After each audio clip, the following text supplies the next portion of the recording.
it's on notification of reporters. The law is very specific, as I've found out. It both allows us to notify the reporter that the report has been accepted or rejected, and it also allows us to notify at the conclusion that there's been an unsubstantiation or substantiation in the case. So I need to go back now and look at the policy around this to make sure that it is very clear and to get some guidance out. What I really want to do is to set it up in our automated system such that once we take the report, there's automatically a notification that goes out, and then when we go in and enter the substantiated and unsubstantiated, that a letter is generated from that as well, and that way we don't have to depend upon case managers who are already overburdened to produce a letter and follow through on that. Well, Don and I were down here consolidating everything, and I thought I would start out with kind of our consolidated list and see if you feel like we've left anything out or if we need to tweak anything. So we divided it into legislative policy and legislative budget. Now, this may not get every single thing, but the big things that we are tasked with are going into the legislative session. So under legislative policy, we've got the governance structure around DFACS, you know, the state advisory boards, the local, that type of thing. Second, we've got the DFACS director reporting to the governor. That's going to require legislative action.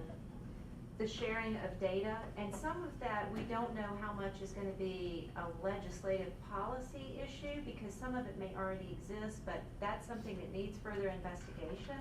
And it may be that there is some legislative action, or it may be that it's more of a training issue, but we've got to work that part out. The child abuse registry is definitely a legislative action.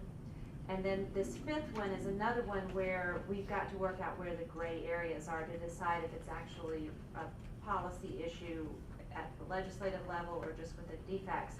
And that's the requiring the case manager to do the investigation at the school, and then the school being able to provide back to DFACS information about whether that child has been removed. So Betsy's going to work on that, and we'll get back to you there. Then under legislative budget issues, the first is caseload. That's already been addressed in 2015, but we know that this is going to be an ongoing issue. Second are the 4 areas of training, the Title 4E, and I know that you're going to front load that in with the 300,000, but that's going to be an ongoing issue, right? We have to evaluate it as we go in through the first year to see if there's additional funds needed. But I do think it might be worth presenting to the legislature the fact that we think that Title 40 is worthwhile and has been a good program to have, in case they haven't heard about it for a while. The supervisor mentoring work, the career path, and then finally the safety training. So those 4 things would go under training overall.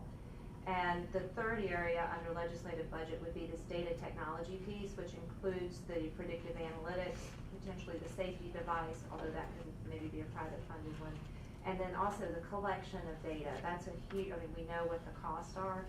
And this also, I think, as kind of a side note to this, is looking at the SHINE system as a whole. Because if we're going to ask for budget expenditure, I think we need to make sure we're doing it for something that's worthwhile, continuing to put money into, so some of that's going to fall back on you.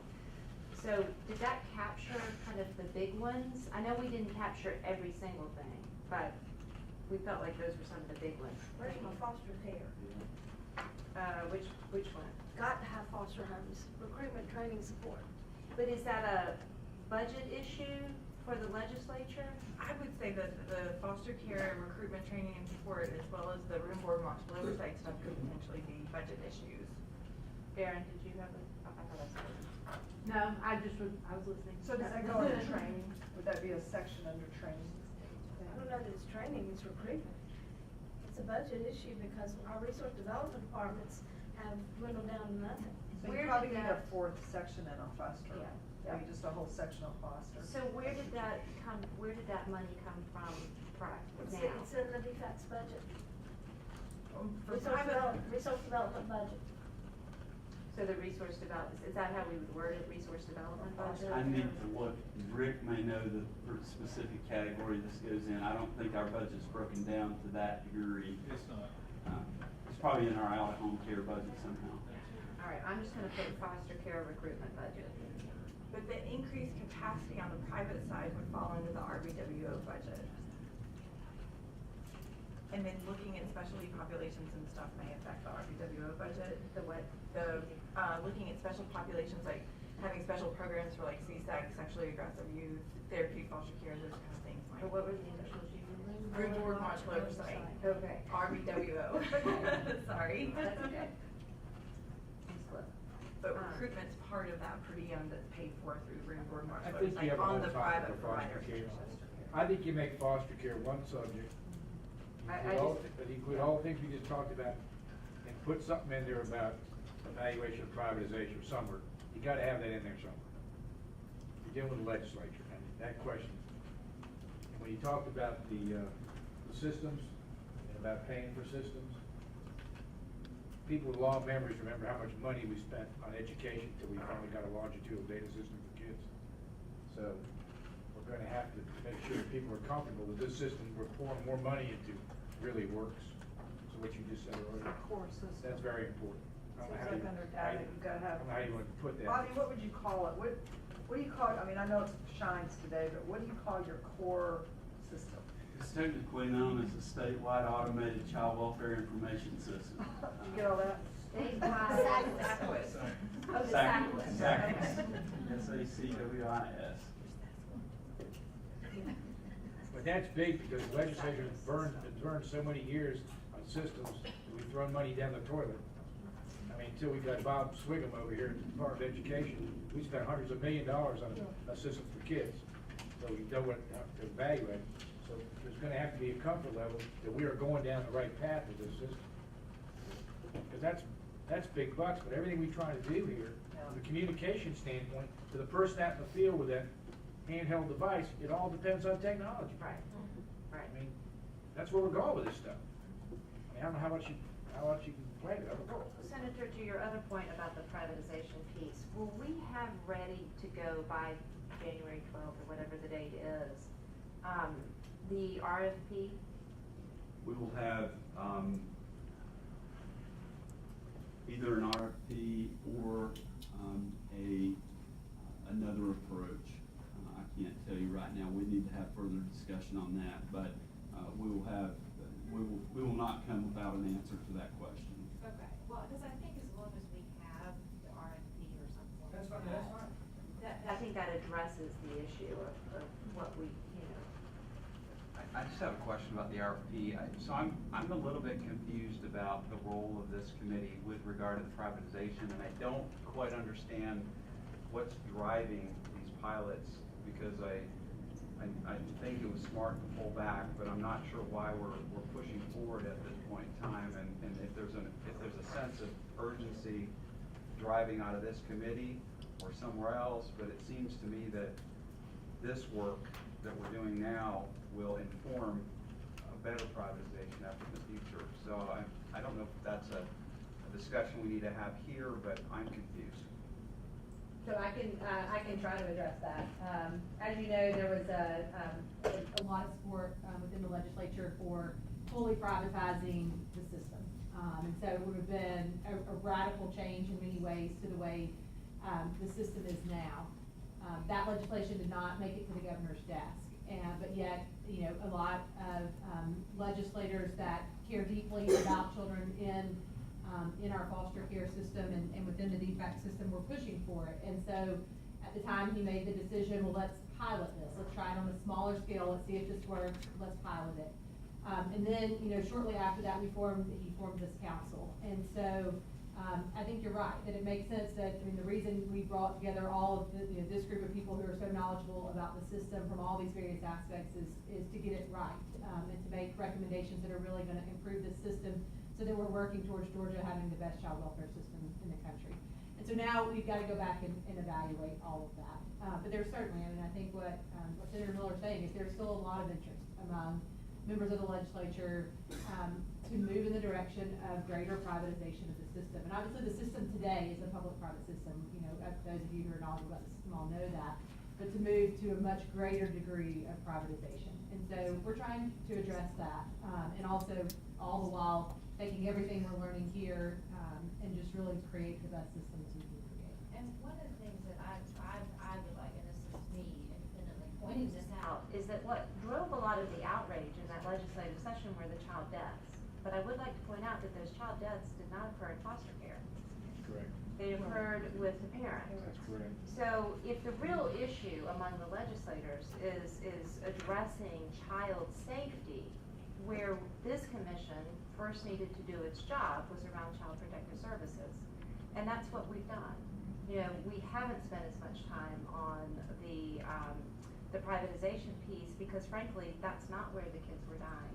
Where they were dying was in the care of their parents. And so, you know, I think that that's important to you know, to think about as we go forward as to why we have done what we have done.